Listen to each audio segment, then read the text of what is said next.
Good morning. Good morning. You know, we're in Philadelphia, which, as many of you know, is on the so-called Northeast Corridor of Amtrak, running from Boston down to Washington, D.C., the Northeast Corridor. As one way to honor Amtrak, we're already a few minutes behind. So I'm just going to jump right in and get going this morning. Earlier this year, January, beginning of February, I, along with staff colleagues and our board, participated in a learning session that became the foundation for today's program. Collectively, we had our eyes opened, and I certainly found myself as a funder thinking about things differently. It didn't cause any immediate seismic shift in how I acted as a grant maker because, let's face it, we all know this is a journey. Nothing changes instantly. But it was a catalyst for cleaning my glasses, opening my ears, and getting me to think more deeply about how I do what I do. Anthony Simmons from ABFE, the Association of Black Foundation Executives, worked with us, with the staff, with the board, and he's with us today.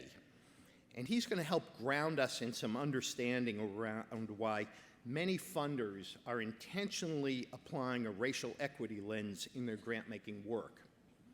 He's going to use some historical context and then bring up a couple of fellow members who are going to offer some practical advice. And I hope what you get out of this is a better understanding the importance of considering these perspectives. I want to repeat that, the importance of considering these perspectives as you move forward in your own grant-making decisions. And the part I've really been waiting for is to actually introduce Tony, or Anthony. Anthony Simmons is the manager for the Racial Equity Grant-Making Program at ABFE. Prior to that, he served as the senior advisor for the New York City Mayor's Office Young Men's Initiative, which is a public-private partnership addressing racialized disparity for the city's youth of color. He began his career in philanthropy at the Schott Foundation for Public Education, where his work focused on developing and supporting equitable funding and policy strategies. He's become a good friend, he's become an advisor, he's become a thought partner. The other thing about Tony is he's also a DJ. So, while I'm about to hand him the microphone, I told him I have hidden the turntables. So with that, please welcome Tony Simmons.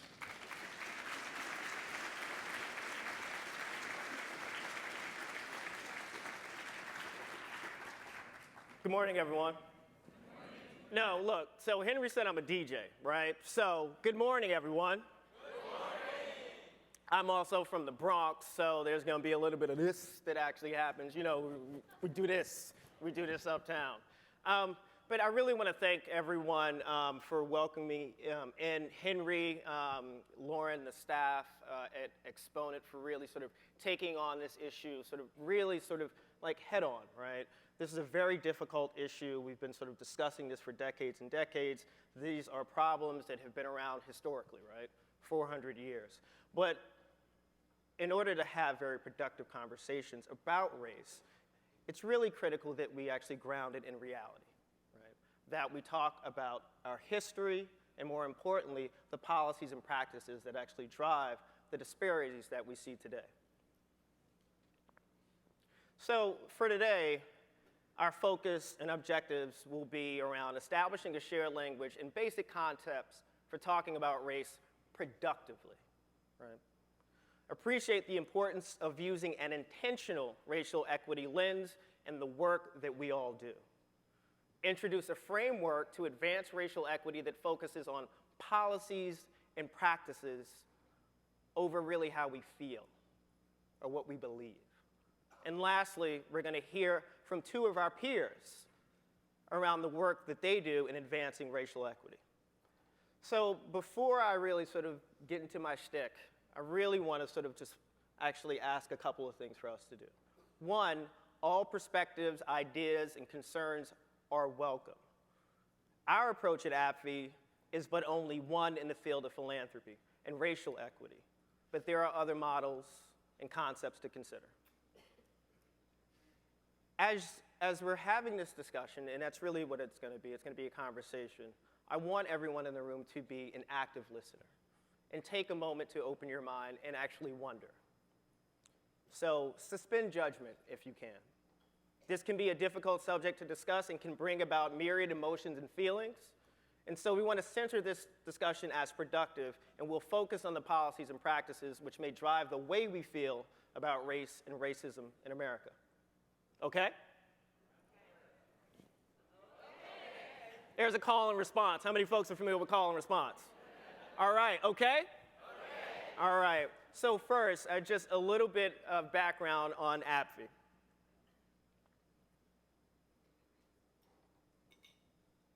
ABFE is the first affinity group really around identity. It was formed back in 1971 at a Council of Foundations convening in Montreal, Canada. It was established as an independent member organization, and its members include staff, executives, and donors from grant-making organizations who are concerned about African American people and other communities of the African diaspora.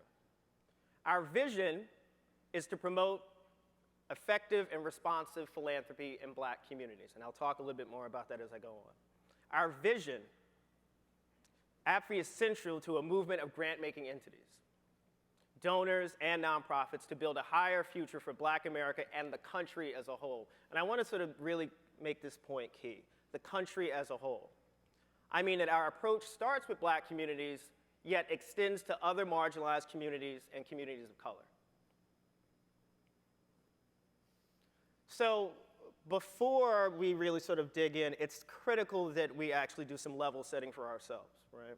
So what I want to do is actually start our conversation today just going over some useful definitions and vocabulary words to really ground our discussion, and more importantly, really focus in on our work.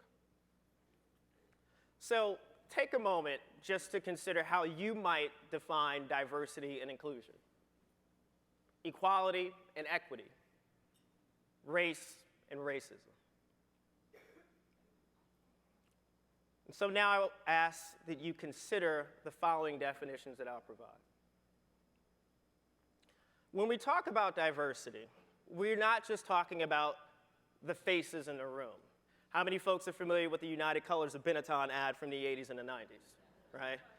I appreciate the laughter about that too, because I think you know where I'm going, right? But really we're talking about diversity of people and their perspectives. It's around expanding those seats at the table. When we talk about inclusion, we're not just talking about having people at the table, but we're talking about including their voice, their power.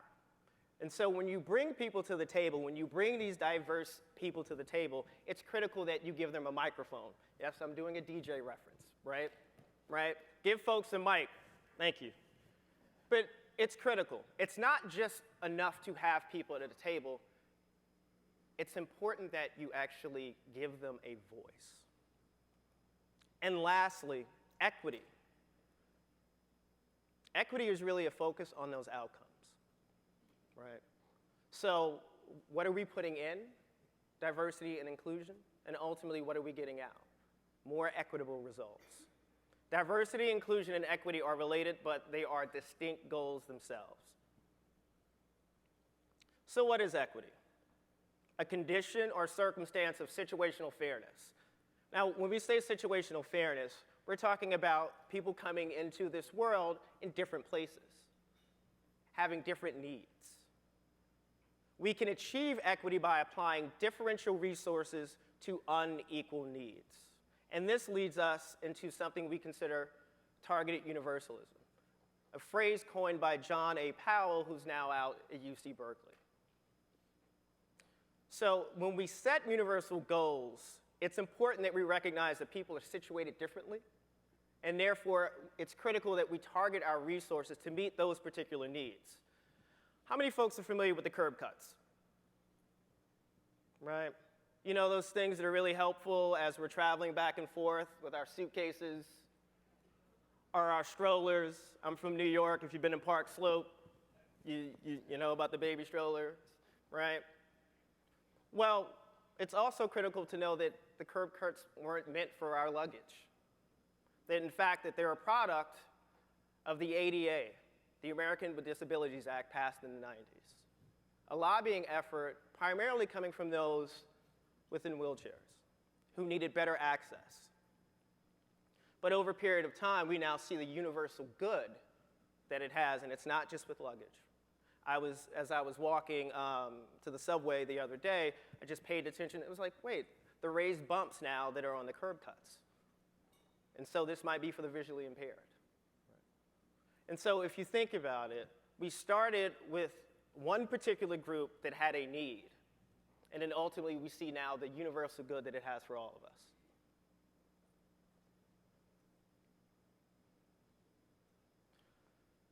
Here, we're looking at a 4-year college completion rate by race over a 60 to 70-year period as an example of how outcomes can improve for everyone, yet still widen. Oftentimes, when we're talking about raising tide lifts all boats, what we don't really focus on is the fact that the numbers just don't really improve the way that we want to. We're not closing the gaps. And so even as we seek to raise graduation rates, we actually see that it's happening marginally, but we're not closing those gaps.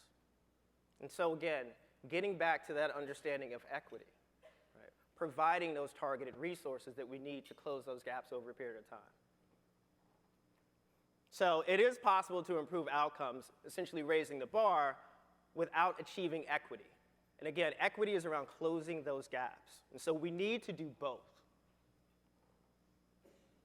How many folks are familiar with this illustration? There are a number of these sort of out there, right? So for years, we have spent time talking about equality. Right? I'm a baby of the 70s. Equality was literally a t-shirt, right? But equality really promotes input that assumes all circumstances and groups require the same resources.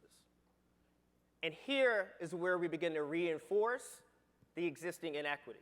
I often use the example of a school district that actually has to cut funding in a particular year. Well, the more affluent schools within that school district can fundraise. They can close that gap. They can save the chess club from having to shut down. If they're forced with having to lay off a guidance counselor, well, they can even raise money for that as well. However, poorer schools do not have that option. There is no bake sale that's going to be able to close that gap for them. And so an example of equality is around each community or population group receiving the same complement of services as every other community. And we know that that does not help those poorer schools. Equity, on the other hand, is focused on the outcomes that affect optimal results for all circumstances and all groups. Again, going back to the curb cuts. Grounded in an analysis and strategy that addresses existing inequities. And so here an example, each community or population group receives services that addresses its specific assets, needs, and challenges. Again, the notion of targeted universalism. So, if you were thinking about sort of how you might define race, here, and this is the definition that's been provided by Annie E. Casey in the work that they did over a decade ago around this issue. Race is a social and political construct used to confer advantage and disadvantage. Right. So again, it's a social and political construct. It's not biological, which is where we've been living for a very long time. So groups in the US can get racialized based on ethnicity, culture, language, color, religion. There's a notion of the initial insult in this country for years. Every single group that's come here has gone through this throughout our history. And it's critical to understand that. Racism is a system of structuring opportunities and assigning value based on social interpretation of how we look. So here we're talking about a race. I can't tell you how many times folks have approached me, and one, they've tried to figure out exactly who I am, what I am, and have frankly tried to size up exactly where I've come from. I'm a Horace Mann graduate. All right. Usually when I say that, I get a little, And by the way, the definitions that I'm using actually come from Dr. Kamara Jones, who is now currently at Morehouse Medical School, but she did amazing work years ago when she was at the Centers for Disease Control around this very issue. And I want to point out that racism is a system. Right? Racism is not that thing that most of us believe around sort of personal aggrievement or a personal insult. Right? We're talking about a system of policies and practices when we talk about racism. So here is our cogs of the interrelated forms of racism. At the outset, it's important to recognize the different forms of racial inequities because they each have different strategies to address them. And so with institutional, we're talking about the policies and practices occurring within a solitary organization or entity. So whether it's a nonprofit or government, and how we really push these policies through. Structural is around the extent to which institutions coalesce to perpetrate or eliminate these disparities across institutions. So oftentimes we will see multiple institutions essentially colluding within a way, either negatively or positively. At ABFE, we focus on the structural. So, a definition around institutional structural racism. Differential access to goods, services, and opportunities based on the social interpretation of how you looked, based on policies, practices, and laws. So contemporary structural factors that actually perpetrate the initial historical insult. And again, when I say the initial historical insult, I'm talking about American slavery. I'm talking about the genocide against Native Americans. I'm talking about the Chinese Exclusion Act. Right? These policies and practices that we've had over the lifetime of this country that have actually impacted much of what we see today. Now, most of us find ourselves living within the personally mediated space. And so when we talk about racism, we often talk about it here, sort of the individual behavioral aspects. So individual behavior based on differential assumptions, and it's important that I stress the word assumptions, about the attributes, motives, and intentions of others by how they look, by their race. Examples of this personally mediated racism are pretty much what you already imagined. Police brutality, physical disrespect, shopkeeper vigilance. That's when I want to go to a nice clothing store and walk around, whether I'm window shopping, which usually is the case because I'm a little frugal about what it is that I buy. A very famous case is Oprah Winfrey in Paris. I believe it was at a Hermes store. I'm sure that person lost his or her job, right? But this is that day-to-day sort of contact that we actually have. And this is usually what we would call sort of racism, but it's different, right? This is a very individual sort of behavioral thing. Next, we have internalized racism. And this is something that isn't often talked about, particularly amongst African Americans, Black people, and other communities of color. This is the acceptance by the stigmatized race of negative messages about our abilities and intrinsic worth. So concepts like stereotype threat, right, around diminishing your own value just to conform to what people believe you might behave like. So the devaluation of your own self. There's a phrase that comes from the past around the white man's ice is colder. If you're not familiar with this term, this is something that, frankly, Black folk would say years ago and even manifests in different ways now with just the general belief that purchasing a product from a white-owned business is just inherently better. Or, in fact, I may seek out a white attorney just because I assume that the white attorney has far more connections and a deeper network than even my best friend who's an attorney, who happens to be African American or Latino. And a very difficult thing to really discuss is around white privilege.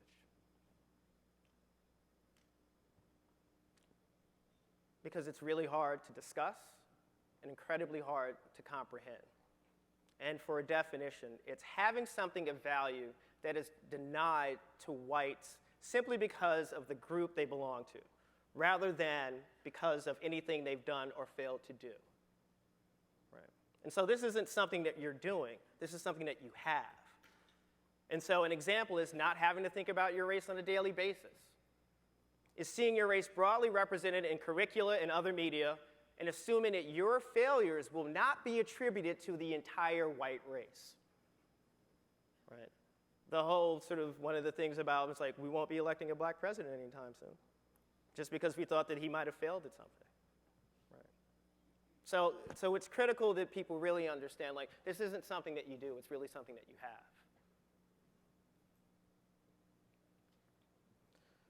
Why is an intentional racial equity lens necessary? And this is really at the crux of what we're talking about today.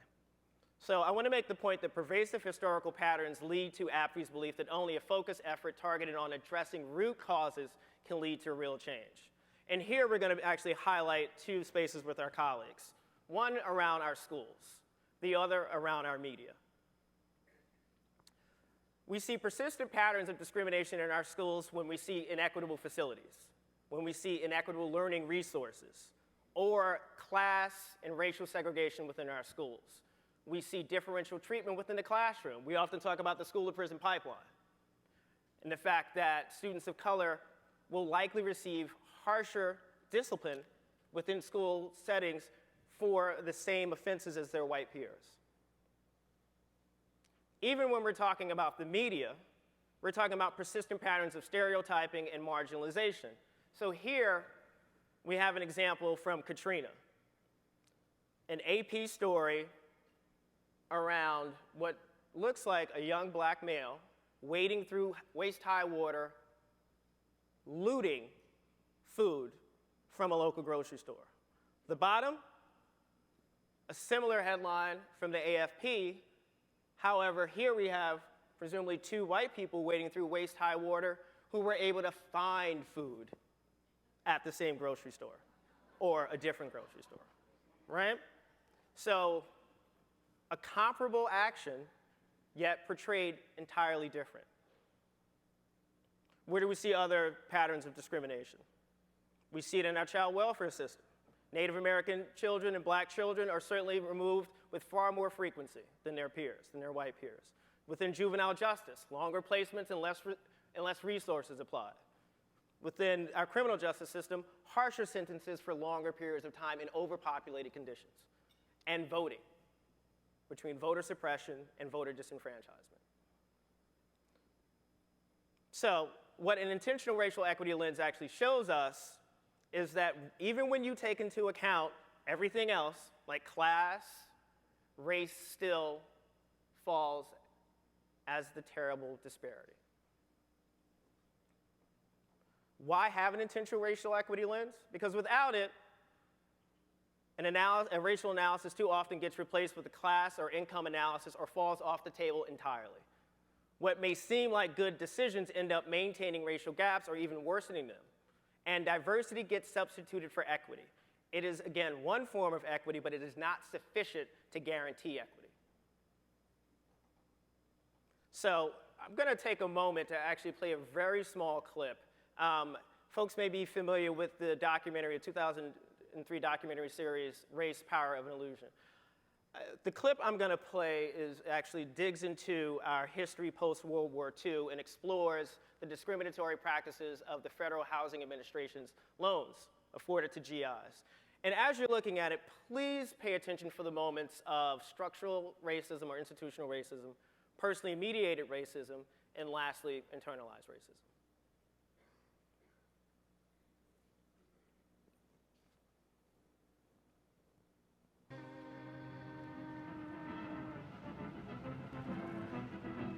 It was a time when hundreds of thousands of GIs came home ready to start families, but had no place to live. Living space was at a premium. In the Bronx, they tried building Quonset huts, and they turned to slums. All the Quonset huts had just disintegrated. There were two families sharing a hut. One family at one end, one family at the other, and before you know it, they were awful. FHA came to the rescue by ensuring long-term, low monthly payment mortgage loans. Veterans needed homes for families. They turned to a revolutionary New Deal housing program. It would racialize housing, wealth, and opportunity for decades in ways few could have imagined. In the 1930s, the federal government created the Federal Housing Administration, whose job it was to provide loans or the backing for loans to average Americans so they could purchase a home. Due to the stimulation of the National Housing Act, from every section of the country come reports of vastly... In order to purchase a house in America prior to the 1930s, you had to pay 50% of the sales price up front. The new terms of purchasing a home was that you put 10% or 20% down, and the bank financed 80% of it, not over 5 years, but over 30 years at relatively low rates. This opened up the opportunities for Americans to own homes like ever before. The average person could own that home. If these terms sound familiar, they should, because this is essentially the same financing scheme that allows most Americans to own their homes today. Federal programs and banks sank millions into the home construction industry.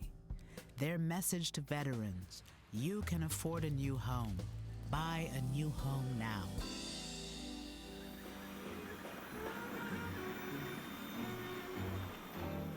On the outskirts of Baltimore, Memphis, Chicago, Los Angeles, Denver, and other cities, brand new communities sprang up. One of the most famous was a Long Island potato field, transformed into 17,000 new homes. It was called Levittown. Tax dollars helped make the single-family home a mass-produced consumer item. The American dream had a new name: suburbia. You have to remember the people who came here in 1947, 1948 were young ex-GIs whose uppermost concern was taking advantage of the GI Bill and making things better for themselves. Before moving to Levittown, Herb Callisman and his wife Doris lived in a cramped attic apartment in New York City. And when we began to look for an apartment, we found that the apartments were $100, $125, $150 a month. I know that's unbelievable today, but it was too expensive for us. And out here in Levittown, the mortgage payments was $65 a month. Your kitchen dazzles every eye. A brand new sink, a built-in oven, a new refrigerator, and If you were buying a Levitt home in 1947, 48, 49, 50, and 51, you would get, this would be your kitchen. You would get a GE stove, GE refrigerator, and a Bendix wash machine. It would be part of the real estate.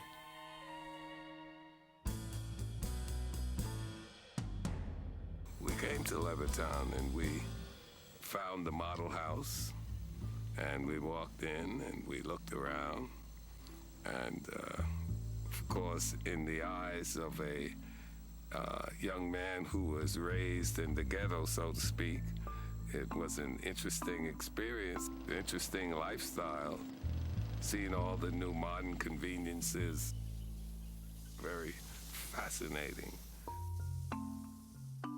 Eugene Burnett came home with almost 1 million other black GIs. They had fought for the country in segregated ranks. They returned hoping for equality and the American dream. For many, that dream was a new home for little money down and some of the easiest credit terms in history. I went up to the salesman. We're interested in your home. We're interested in buying one. And what is the procedure? Is there an application to be filled out? So forth. So he looked at me,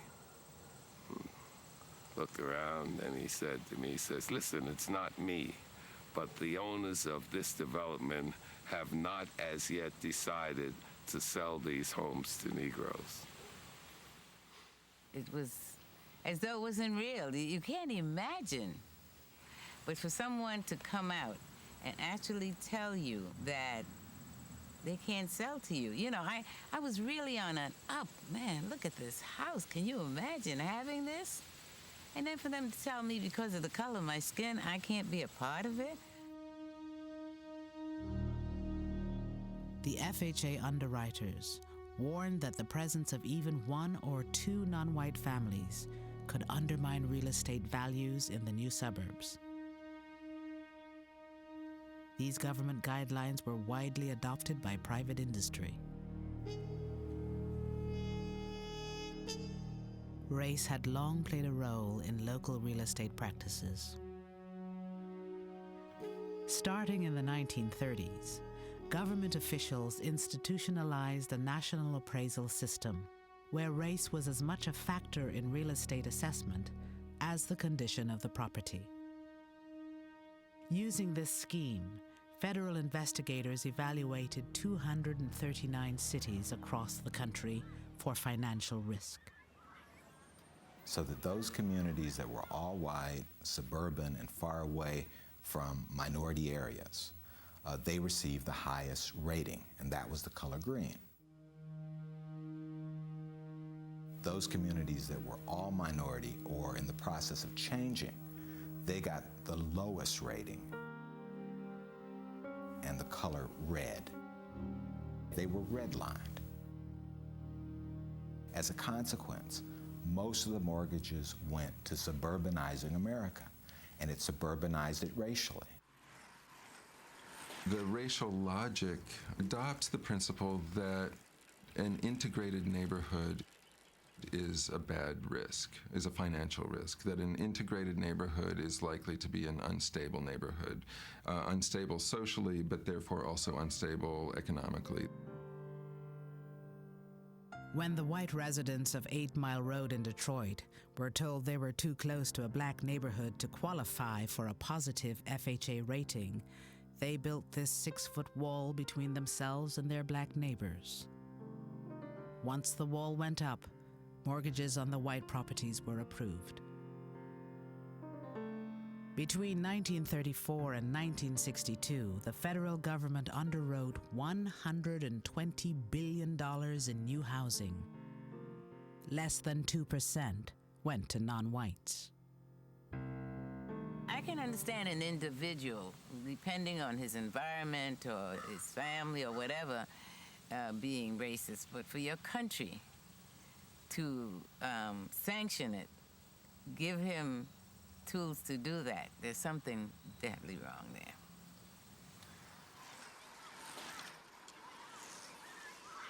I think we had the golden chance after World War II, and we flubbed it, because here we had a GI Bill that was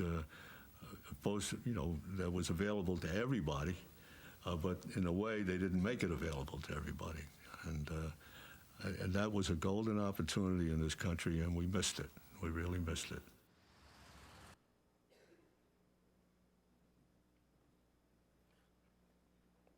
Usually in our workshops, we'll take about at least a half an hour to unpack that 1 9-minute video clip. For the sake of time today, we won't do that. But I want to illustrate, frankly, what we just saw in pictures by comparison. So let me tell you the story of Philip and Thomas. So Philip was a child born right after World War II, 1948. His father was a white returning GI with only a high school diploma.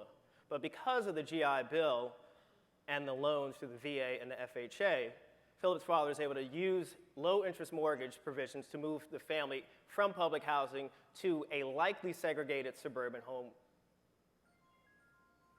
By the late 60s, the family is able to then borrow from the home equity to send Philip to college, and Philip being the first in his family to go to college. And then by adulthood, Philip gets the professional job, buys his own home, and inherits the appreciated house when his father dies, and is able to save for retirement. On the bottom, we have Thomas. Thomas, again, another child born right after World War II. His father is a black returning GI with only a high school diploma. Unlike Philip's dad, Thomas's dad cannot access the home loan because of racially restrictive underwriting criteria, so the family remains in rental housing in the city. Even by the late 60s, his family could not afford to send Thomas to college. And so, his high school diploma is from an under-resourced school. And so by adulthood, Thomas works in lower wage jobs, remains in rental homes, and has to borrow money when his father dies to give him a decent funeral. I can tell a number of stories of friends of mine who've gone to the same elite private schools. I have a friend who literally they had to dig into their nest egg just to pay for her mother's funeral, which also set them back and actually caused them to be able to not move with their now 5-year-old son to look for a home because of the setback, because there was no wealth within either family to use. So this story that I'm telling is a part of our history, and more importantly, it's part of the American middle class's wealth development and the beginning of this wealth divide by race. And I'd like to acknowledge Dr. Paula Dressel from Just Partners, Inc. and Race Matters Institute, who really sort of put this compelling story together. But it's not just African Americans. What we see is with Native Americans, Filipinos, Chinese Americans, Japanese Americans, and Latino veterans of the war also could not access these same benefits, although they were fighting in the exact same war. And so here I also want to credit Paula Dressel as well. So, ABFE's point of view, a few starting assumptions. Race matters. Almost every indicator of well-being shows troubling disparities by race, even within class groupings. I have a story that I often tell. I was in Connecticut a number of years ago testifying before the state legislature, and a representative from a very wealthy district in Connecticut asked me, he was like, it's really about class, right? Because, I mean, you know, in my community, everyone's equal. And then I showed her the school discipline numbers for her own county. And that completely changed her opinion. Class matters. Poverty is a significant obstacle to success, yet even when blacks achieve within-class racial disparities remain. Place matters. Folks are familiar with MLK Boulevards all across the city. There's a reason why they look the way that they do. And personal responsibility and self-determination do matter, but if you have faux choices, if your options are terrible and worse, you really don't have space for quality choices and decisions to make. And so when making the case for racial equity, we often encounter arguments to the contrary. However, it is critical, look at the data, continue to focus on that. It tells us the story that's right in front of our faces. A few more starting assumptions from ABFE. Disparities are often created and maintained through policies and practices that contain barriers to opportunity. The only way to close equity gaps is with an intentional focus on race, that political and social construct that we talk about. And lastly, and we know this, given the right message, analysis, and tools, people will work towards racial equity. A few other defining characteristics: community organizing and constituency engagement, advancing policy and system reform, supporting leadership and infrastructure, using research and data disaggregated by race, and again, I cannot stress this enough, and providing accurate portrayals of all of our communities. So again, the black community is not a monolith. We're talking about Afro-Caribbeans, we're talking about we're talking about continental Africans, right? Talking about Afro-Latinos. Even when we talk about the monolithic Asian American community, right? Again, to stress the point, we emphasize disaggregation of data as much as possible. The Asian American and Pacific Islander community is not a monolith. This chart exposes the fallacy of the model minority for AAPI communities. So oftentimes I will have a conversation around to the black community as well. In San Diego, it's really not like that. I'm like, yes, so I want to talk about your Vietnamese and Cambodian communities. If I'm outside of Detroit, I want to talk about your Muslim American community. If I'm in the Twin Cities in Minnesota, I want to talk about your East African communities. So I'm going to close by highlighting just 3 tools that we really recommend folks use, and this is actually within the public domain. Annie E. Casey developed these tools over a decade ago, and they're up, and you should really take a look at them. And it's really around leading with data disaggregated by race to design policies and programs. And remember, we're talking about investment strategies, right? Philanthropy, we are in the business of making investments because we expect a return. If that return is closing these gaps, then these are keys that you really need to use to move forward. Racial equity impact analyses, and analyzing the impact of any proposed policy and program or investment strategy and how it actually impacts the community that you seek to affect. And how to talk about race. Messaging opportunities and challenges facing our marginalized communities accurately and effectively. And bundling problem statements with solutions is paramount. So now, I want to actually shut up for a minute and actually let someone else talk. I'm going to bring up to the stage two of your foundation peers, one with a national focus and the other with a regional and local focus. So I'd like to introduce Dr. Rasan Harris, President and CEO of the Emma Bowen Foundation, and Tango Moore, Grants Manager of the Reidsville Area Foundation in Reidsville, North Carolina. Please welcome them not just to the stage, but to our community.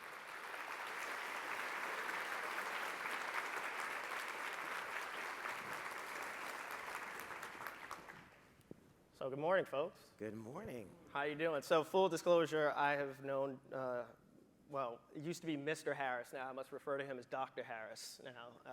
But I've known Rasan for a long time. I can see some of our former colleagues. I think I see Ingrid Benedict somewhere over on the side there. New York is in the house. Just within the time that we have, I really want folks to be able to hear from you, and more importantly, the work that you do, particularly when it comes to addressing some of these disparities that we see, whether it's in schools, in the case of the work that you do, Tango, and within the media, within the case of the work that you do, Rasan. So if you can, we'll start with you, Tango. Talk a little bit about the work of the Reidsville Area Foundation, but more importantly, what brought you to this work, because it's key that we talk about the perspectives that come to the table within the work that we do.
Job, I wanted something that resembled what I love most, and that's caretaking.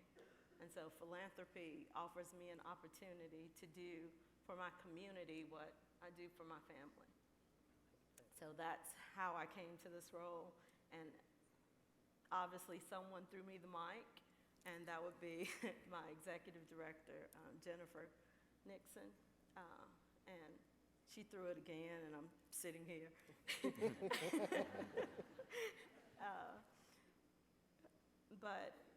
I'll talk about our organization now that I love. It's the Reidsville Area Foundation. We are a health legacy foundation, started from the sale of a local hospital, and that's how we got our funding and endowment. We were originally the Annie Penn Community Trust, and that was established in 2001 from that sale.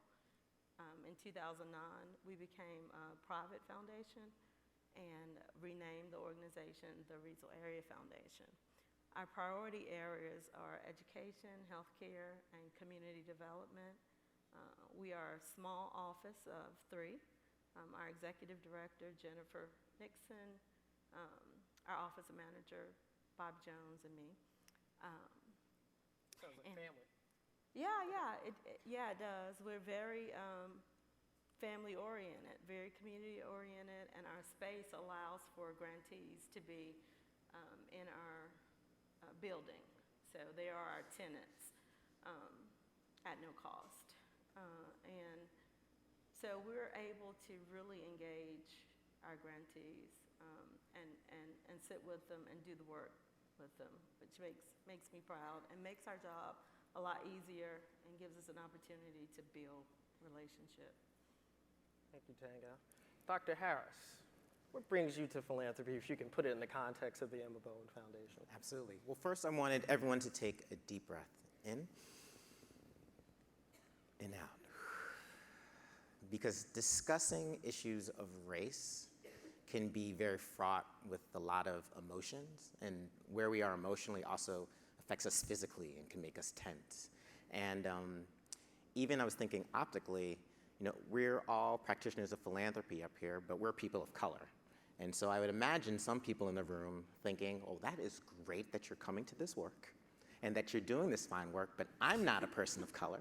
So I'm gonna watch that from afar and figure out how this is such an important conversation, but not exactly sure how I fit into this. And when I talk about how I come to the work, I want you to understand that who I am is a part of it, but a very huge piece of it is what I learned in community. And I wanted to thank Henry for bringing this conversation to Exponent Philanthropy, because it's in a community like this that we can have conversations and understand how we get the work done so we can have an impact on the communities that we want to change. So the Emma Bowen Foundation is an operating foundation.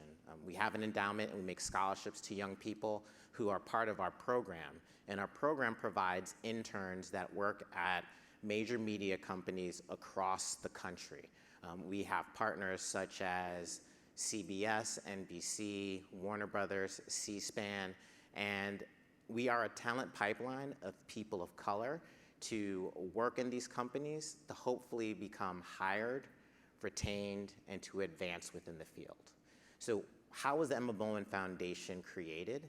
It was created, and using a word that Henry brought up in the opening, in a moment of discomfort.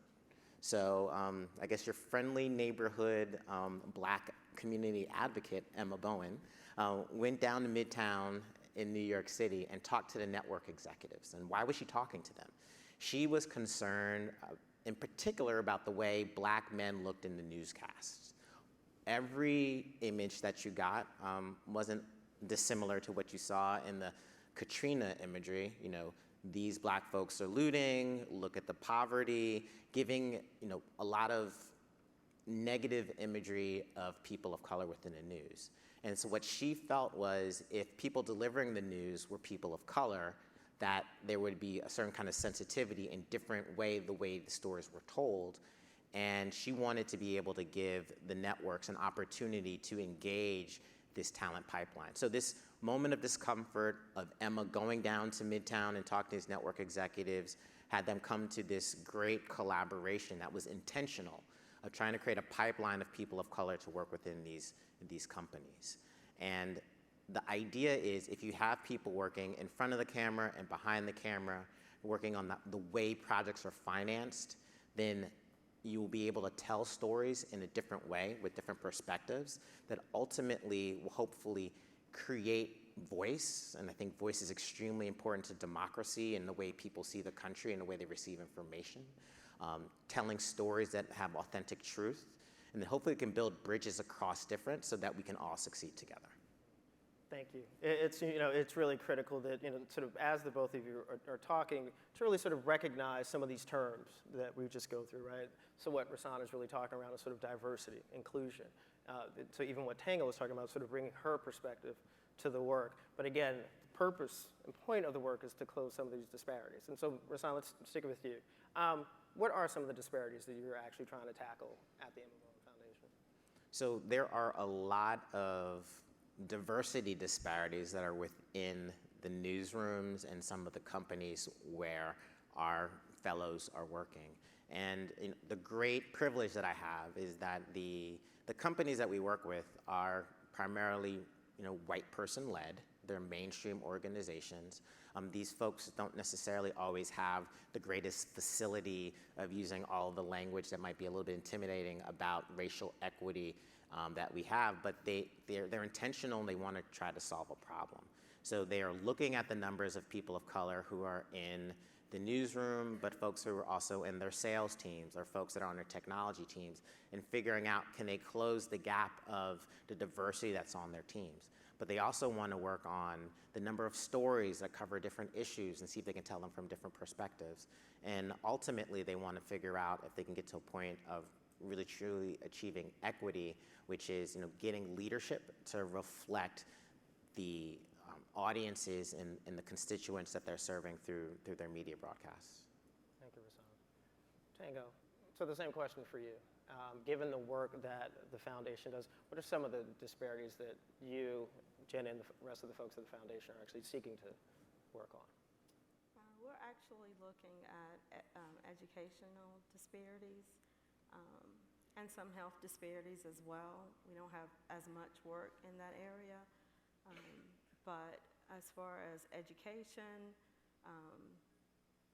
there are school discipline disparities that we've looked at, and actually our school system, the Rockingham County school system, attended a superintendent attended an equity workshop that was given by one of our grantees, the Rockingham County Partnership for Children, and the workshop was open, the racial equity workshop was open to different community leaders.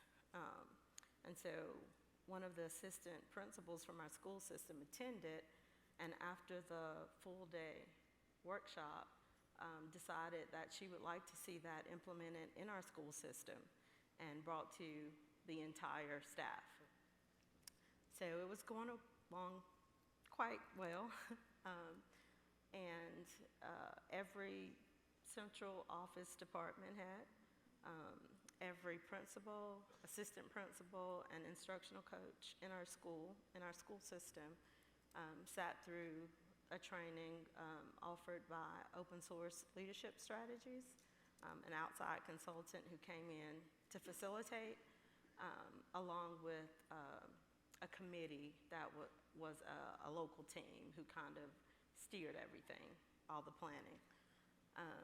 And it went very well with our administrators, but there was an effort to bring that same training to all of our teachers. And probably about close to 90% of our teachers are white, and it was met with it was a mandatory training. And in our equity dialogue circles with the teachers, there was some pushback. And I think the first assumption is usually, oh, well, they're racist if they don't want to participate in this work. I don't believe that was the actual root of that. I think with equity, we have to be intentional, but we also have to invite. And I think the fact that the work was mandatory and everyone hadn't been prepared the same way that our administrators had. They didn't have time to process it the same. And so some of the teachers felt it was forced upon them. And I think as we do our work, it's really important to, in our equity work, to allow equity. To make room for where people are, give them space and time. And the beauty in that story is those administrators who did receive the training, they're working that training, and it stuck. And a lot of teachers were very happy to get it. And our, even though that grant did not actually complete the cycle, the grant cycle, the 2-year cycle, we ended it. Our board was very disappointed that the school system wanted to end that grant. But there are some strong leaders in our school who would not be shut down or defeated, and they did reapply. We are continuing equity in our school system, and the Reidsville Area Foundation is funding this work. It is not labeled racial equity, but it's equity. It's equity training, and it's not mandatory. But the hope is that people will catch up and want to do this work. But I do think it's important that it's an invitation and not necessarily a mandate, because if you're not willingly doing it, you're not doing it. That's a good point. Right, being intentional about it. You know, there are a couple of things that you said. One is sort of this notion of bringing everyone along a journey. You know, I say it took us over 400 years to get into this mess, and so thinking that this can happen in a 2 or 3 or 5 year funding scheme is a little short-sighted, to say the least. But this notion of the buy-in, right? Clearly the administrators bought in, and it was key to have leadership. Can you talk a little bit about the organizational buy-in at Reidsville? Because again, if we're talking about the success of any organization, any foundation, we're also talking about the support that comes from leadership. And that's not just the executive leadership, but we're also talking about board leadership as well. So just, briefly, if you can talk a little bit of sort of how the board even bought in. I'll have to start with our executive director, Jen Nixon. She is a true advocate for this. She believes it, she lives it. If she feels that she's messed up in an area, she will go back and she'll try her best to correct that. But she continues to look for ways to bring more equity to Rockingham County through our initiatives and programs that we invest in. So she personally had been selected to be a part of a cohort with the William C. Friday Fellowship out of the University of North Carolina, Chapel Hill. And their focus is on social justice. And so as she was getting that training and hearing more, learning more, she wanted to do more. And so she brought that back to our board, and I'm happy to have 2 of our board members here. I have cheerleaders today.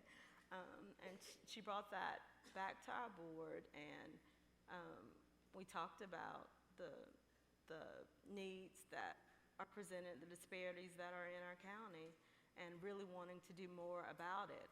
At the same time, one of our executive directors of the Rockingham County Partnership for Children, she was on her own little mission for good and equity and studying, and they kind of connected at the right time at the same place and sought out these outside consultants to bring in open source leadership strategies. And from there, we have kind of snowballed, but our board sets our direction. They set our direction, and they give full support. This is work that they want to do. And we did not start with like equity training for our board. You have to know your own organization and know who's there and whether or not that's a need. They were full speed ahead with the projects that were coming in and the request. And when they saw equity, they were excited about it. So instead of focusing our training inward, our director and board thought that our funding would be better spent outward in the community.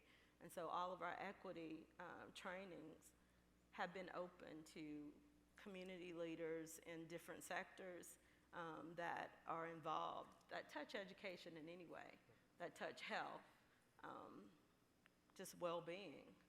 We even have some buy-in from our chief of police and staff. They've attended. And it's really important for the whole community to get in, but we have extreme support in our community with in our office, our board, and a lot of our grantees are very interested in doing the work, so I feel fortunate about that. That's amazing. You said that the police chief has bought in. I would say we would count that as a success, right? Particularly sort of when we're talking about issues around sort of the school-to-prison pipeline, right? Speaking of successes, and thank you actually for sharing some of the challenges. You said some initial pushback. Rasan, can you talk a little bit about some of the successes and challenges that Emma Bowen has actually had with the work of trying to diversify sort of our news media? So one tangible success is we've had over 1,000 young people of color placed in internships across the country over our history. And we are, thank you. Great. Yeah, thank you. And it started as small as having 10 interns that were in 1989 to having last year 180 interns across the country that were placed. So that is a great success. I think it's also a success of having conversation in uncommon spaces about race. We are truly in corporate America in regards to where our interns are placed, and having an intentional conversation about race will put you in a space where you have some people that are across the spectrum in regards to what they consider success. Some people are really interested in a little bit of diversity, and that's it. And some people are really interested in thinking about how to carry that diversity to be really inclusive practices that can make them have better business and better stories being told. And you have all of that mixed in the same space. So it's a challenge to have some people who think of this as just charity in the same conversation of folks who are really trying to move the needle and think that this is the right way to go for their business in their country. And we're really proud to be in this space because I think this is where the rubber meets the road. It's not just being in the preaching to the choir and being the space where folks who understand it, but really making changes in spaces where folks come from different perspectives and are open to making a difference. One of the successes, and I think is really interesting, is Fox television stations have been a partner for us for a long time, or they're at our founding, but most recently, Fox News came on to get particular interns in diverse spaces. And so it's having an open conversation of folks that are different ideological parts of the spectrum and talking about how race and inclusion can be better for business practice and get the attention of those ideas is something that we're proud of and pushing on. That's a success. Yeah, wait, I'm sorry, I'm a little shocked, and I can see Henry now walking behind me. Rasan mentioned earlier how he would measure sort of success, right? So more positions of sort of authority, more decision makers within news media. Really briefly, with the work that Reidsville does, how do you measure success, and how will you measure success in the work you're doing? We measure success through disruptions of status quo. Everyone can speak up wherever you are. If you see something that's done wrongly and you know it's inequity, you know that it's discrimination, you can speak up. If it's with your friend, your family, in your workplace. So I think that's one of the ways we measure it. We also measure our success through real, genuine, authentic relationships. We started the work with Ann, and we created a racial equity learning community. And we got together, we brought community members in, and we took time together to learn one another and to trust one another. And now we have a team of support that outside organizations in our state, they have reached out and asked to be a part of what we're doing, to come visit and use that as a learning outing. So we focused on Rockingham County. We took the few people that we had and we built allies and support. And I think that's really what it's about, giving people room to come to the table, having real relationships and continuing to do our part. And so building community is part of it. Thank you. I feel like Henry's somewhere over on the backside.